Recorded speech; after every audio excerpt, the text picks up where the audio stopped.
हाँ बेटा, तो आपका सेक्शन 90 चल रहा था जिसमें आपके सब सेक्शन 9 जो है वो हमने अभी जस्ट बताया। सब सेक्शन 9 में क्या है बेटा, अगर जो भी आपका सिग्निफिकेंट बेनिफिशियल ओनर होता है उसको एक अपॉर्चुनिटी ऑफ बीइंग हर्ट मिलती है। अगर वो उस अपॉर्चुनिटी ऑफ बीइंग हर्ट में वो सारी चीजें सेटिस्फाई कर देता है ट्रिब्यूनल को, कंपनी को, तो चाहे तो कंपनी ट्रिब्यूनल को एप्लीकेशन फाइल करके बोल सकती है कि सारे के सारे रिस्ट्रिक्शन को हटा दो, या फिर आपका जो एग्रीव्ड पार्टी है, एफेक्टेड पार्टी है, वो एप्लीकेशन दे सकता है ट्रिब्यूनल को कि हमारे रिस्ट्रिक्शन शेयर्स के हटा दीजिए प्लीज, हमको चाहिए हमारे राइट्स। ओके बेटा, चलो, जो आपने सेक्शन 90 सब सेक्शन 8 में लगाया, ठीक है ना। Within a period of 1 year from the date of such order, ये काम 1 साल के अंदर हो जाना चाहिए। आगे देखो क्या दे रहा है, प्रोवाइडेड दैट, लेकिन कुछ चीजें यहाँ पे आपको बताई जाएंगी। कह रहा है कि no such application has been filed within a period of 1 year from the date of the order. मतलब जो एप्लीकेशन है बेटा, मतलब आपका जो एसबीओ है वो 1 साल के अंदर ही ऑर्डर देगा, ठीक है, मतलब कि सेटिस्फाई करे और एप्लीकेशन दे। अगर no such application has been filed within a period of 1 year from the date of such the order, such shares shall be transferred without any restriction to the authority constituted under subsection 5, section 125, investor education protection fund authority के पास। Okay बेटा, अगर बेटा क्या है, अब opportunity आप Bing हट दिया किया, ठीक है ना। हट देने के बाद कोई आया नहीं, उसके बाद क्या होता है कि अब रिस्ट्रिक्शन राइट पे लग गए हैं। ओके, क्लियर है। अब 1 साल तक आपने कोई एप्लीकेशन नहीं दिया, ठीक है ना, आप सिग्निफिकेंट बेनिफिशियल ओनर हो, आपने कोई 1 साल तक एप्लीकेशन फाइल नहीं किया, ठीक है ना। उस केस में क्या होगा बेटा, एक मिनट टाइम गया। इन्वेस्टर एजुकेशन प्रोटेक्शन फंड को सारे के सारे राइट्स को ट्रांसफर कर दिए जाएंगे, ठीक है बेटा।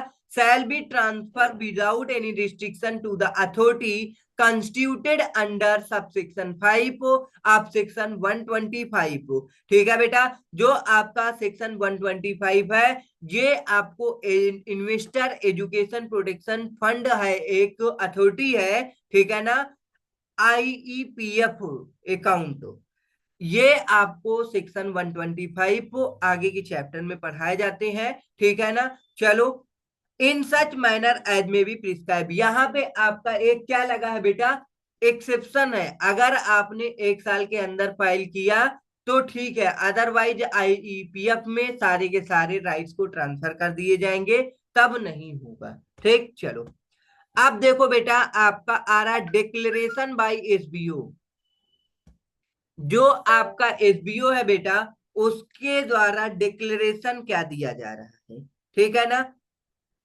कह रहा है declaration by SBO section 90, under section 90 क्या कह रहा है, as regard declaration of significant beneficial owner under section 90 rule 3 of SBO rule 2018 states as. अब रूल किसके लगेंगे बेटा, यहाँ पे 2018 states as under every individual who is an significant beneficial owner in a reporting company, मतलब कोई भी individual person है बेटा जो एसबीओ बना है किसी भी आपके रिपोर्टिंग कंपनी के, तो as on the date of commencement of the amendment rule 2019, that is मतलब 8 फरवरी 2019, is required to file a declaration in form number BEN 1। Okay बेटा, अब यहाँ पे आपके कुछ अमेंडमेंट है। यदि आपकी कंपनी मतलब कोई सिग्निफिकेंट बेनिफिशियल ओनर है, रिपोर्टिंग कंपनी के सिग्निफिकेंट बेनिफिशियल ओनर है, तो वो क्या करेगा, डिक्लेरेशन बिन 1 में फाइल करेगा। वहां पे अभी क्या बताया गया था, बिन 4 में, ठीक है ना। तो यहाँ पे क्या है, बिन 1 है, is required to file declaration in form number BEN 1 within the reporting company within 90 days from the such commencement. और वहां पे क्या था, 30 डेज था बेटा, ठीक है। चलो, according to rule 4, reporting company shall be required file a return in form number BEN 2। Okay बेटा, रिपोर्टिंग कंपनी क्या करेगी, रिटर्न फाइल करेगी बेन2 में, किसके पास, रजिस्ट्रार के पास, in respect of such declaration within 30 days of its receipt from the SBO. जैसे ही एसबीओ आपका बेन1 विद इन 90 days में फाइल कर देता है बेटा, आपकी कंपनी क्या करती है, बेन2 में रिटर्न फाइल करती है आरओसी को, ठीक है, विद इन 30 days जैसे ही रिसिप्ट होती है एसबीओ से एप्लीकेशन या फिर डिक्लेरेशन बेटा, ठीक है।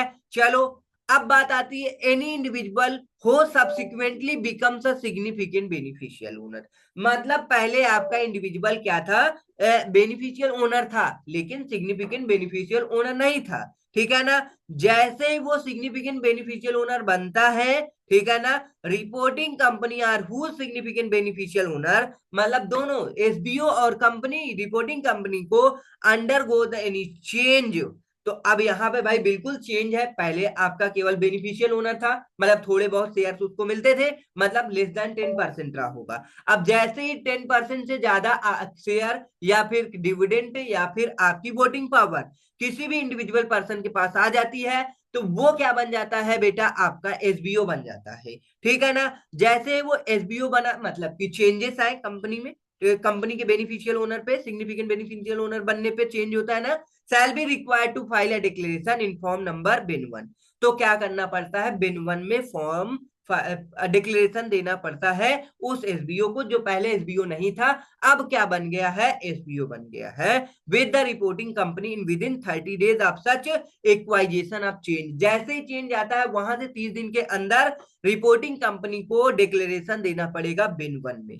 चलो बेटा, ओके, समझ में आ गया होगा। एक्सप्लेनेशन दे रखा है, इंडिविजुअल जब बिकम बनता है बेटा significant beneficial owner in reporting company का, or if his significant beneficial owner undergoes any change within 90 days of commencement of the company significant beneficial owner rule 2019 8 February 2019, it shall be deemed that an individual becomes significant beneficial owner or any change therein happened on the date of expiry of 90 days from the date of commencement. The said rule period of 30 days for filing will be renewed accordingly, ठीक है। Non application of SBO, अब बेटा जो आपका SBO है उसके द्वारा क्या नहीं आता, डिक्लेरेशन नहीं आता। चेंज के केस में आपको बता रहे बेटा, अभी तक हम लोगों ने ये सारी चीजें पढ़ ली थी, उसमें आपको बेन 4 मिलता था, ठीक है, कंपनी बेन 3 में आरओसी को देती थी, यहाँ पे बेन 1 मिलेगा और कंपनी आरओसी को फाइल करेगी बेन 2 में। याद रखना, Ben 1 Ben 2 Ben 3 Ben 4 complete हो चुके हैं, ठीक है ना। तो आगे पीछे चीजें यहाँ पे है, चीजों को समझना है आपको। ओके चलो, rule 8 of the company significant beneficial owner amendment rule 2018, sorry हाँ 18, state that SBO rule shall not be made application applicable to the extent the share of the reporting company is held by। ठीक है बेटा, अगर आपका जो भी amendment आया, changes आए, उस चेंजेस में एसबीओ क्या करता है, एप्लीकेशन नहीं देता है, ठीक है, जो भी extend of the share reporting company को, तो हेल्ड बाई यहां पे क्या हो जाता है, इन्वेस्टर एजुकेशन प्रोटेक्शन फंड सारे शेयर होल्ड करते हैं, ठीक है ना। It's holding reporting company provided that the details of such holding reporting company shall be reported in form BEN 2।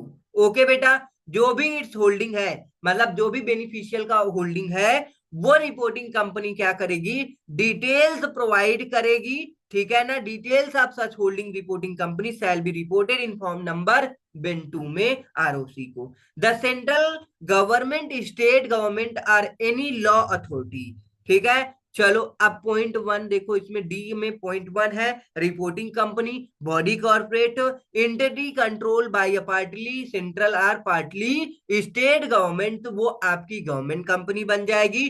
तो उस केस में देखो, आपकी रिपोर्टिंग कंपनी बॉडी कॉर्पोरेट या एनी सेंट्रल या मतलब ये गवर्नमेंट कंपनी, ठीक है ना, ऐसे भी कोई हो सकता है। चलो, investment vehicle such as mutual fund, alternative investment fund, real estate investment trust and infrastructure investment trust stated with and regulated by the SEBI, okay बेटा, and investment vehicle ठीक है। ये सारे के सारी चीजें अगर आपका एसबीओ क्या नहीं करता, फाइल नहीं करता, तो यहां पे ये चीजें ट्रांसफर कर दी जाएंगी। ठीक है।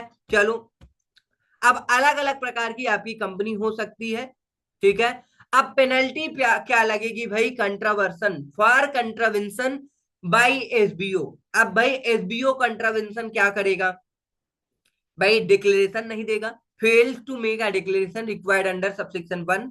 ठीक है। He shall be liable to penalty of ₹50,000 and in case of continuous failure further penalty ₹1,000 each day. और इस अगर ये कंटिन्यू करता रहा तो मैक्सिमम 2 लाख रुपए तक की पेनल्टी इस पे लग जाएगी। ओके बेटा, चलो समझ में आया। अगर वो एक बार कोई फेल्स इंफॉर्मेशन करा, बाद में ठीक हो गया, तो उस पे 50,000 की पेनल्टी लगेगी। अगर वो कंटिन्यू क्या करता रहा भाई, वो हेल्थ इंफॉर्मेशन या जो भी चीजें हैं, डिक्लेरेशन फाइल किया, अब उसको फिर से कहा जा रहा है वो डिक्लेरेशन फाइल ही नहीं कर रहा है, तो ईच डे उसको कितने की पेनल्टी लग जाएगी? ₹1,000 की। अब वो बहुत दिनों तक नहीं फाइल करता, ठीक है ना, तो मैक्सिमम 2 लाख रुपए ही लगेगी। ऐसा नहीं है 2 4 10 साल तक वो नहीं फाइल करता। पहली बात तो 1 साल की लिमिट है, 1 साल के बाद वो क्या हो जाते हैं? आईईपीएफ अकाउंट में ट्रांसफर कर दिए जाते हैं। ठीक है। चलो, अब पेनल्टी रिपोर्टिंग कंपनी में क्या लगेगी और क्यों लगेगी? आपको पता है बेटा, यहाँ पे रिपोर्टिंग कंपनी को भी आरओसी को बताना पड़ता है, जैसे डिक्लेरेशन रिसीव्ड होता है तो। ठीक है। If a company required to maintain registered under subsection 2 and file the information under subsection 4। मतलब देखो बेटा, रजिस्टर मेंटेन करना पड़ता है और इंफॉर्मेशन भी प्रोवाइड करनी पड़ती है। इन दोनों चीज में क्या होता है? अगर कह रहा है कि required to take necessary step under subsection 4A fails to do, ऐसा करने में वो क्या करती है? कंपनी फेल्स हो जाती है, तो सो एर denies inspection error as provided therein, the company shall be liable to penalty of 1 lakh rupees. In case continuous failure है तो पेनल्टी ₹5,000 फॉर ईच डे लगेगा। अगर कंटिन्यूअस डिफॉल्ट है तो ₹5 lakh every officer of a company who is in default shall be liable to penalty ₹25,000 in case continuous failure, further penalty of ₹2,000 each day, और वो continuous करता है तो मैक्सिमम ₹1 लाख। इसमें कंपनी को पेनल्टी अलग लगेगी बेटा, और कोई अगर डिफॉल्ट में ऑफिसर है तो उसको अलग लगेगी। ओके बेटा, तो याद रखना है आपको पेनल्टी के बारे में। ठीक है। चलो, ओके बेटा, आपके सेक्शन 90 कंप्लीट हो चुके हैं। 90 में कुछ बहुत ज्यादा सब सेक्शन थे, हमने सारी चीजें बता दी हैं। अब आएगा आपका section 91, power to close register of member or debenture holder or other security holder. देखो बेटा, आपने देखा सेक्शन 88 में रजिस्टर को कैसे मेंटेन करते हैं, किसके? आपके मेंबर के रजिस्टर, डिवेंचर होल्डर के रजिस्टर, अदर सिक्योरिटी होल्डर के रजिस्टर। ठीक है ना। फिर उसके बाद आपने देखा 89 में बेनिफिशियल ओनर, फिर आपने देखा 90 में सिग्निफिकेंट बेनिफिशियल ओनर के रजिस्टर कैसे मेंटेन किए जाते हैं, वो सारी चीजें। ठीक है ना। अब क्या हो रहा है? 90 आ रहा है, सेक्शन सेक्शन 91 आ रहा है। ठीक है ना। Power to close register of a member, या फिर डिवेंचर होल्डर, या अदर सिक्योरिटी होल्डर। ठीक है ना। तो इस केस में कैसे क्या होगा, वो सारी चीजें हम लोग क्या देखेंगे? नेक्स्ट क्लास में देखेंगे बेटा। ठीक है। ओके, कितनी टाइम लिमिट रहेगी? ठीक है, कितने दिन के लिए क्लोज किया जाएगा? फिर आपका आ जाएगा भाई सेक्शन 92, सेक्शन 94, एनुअल रिटर्न, जो कि वेरी वेरी इंपॉर्टेंट रहेगा। ठीक है ना। ओके बेटा, चलो मिलते हैं नेक्स्ट सेशन में। हम लोग कहाँ से क्लास नेक्स्ट स्टार्ट करेंगे? आपका सेक्शन 91 है। ठीक है ना। ओके।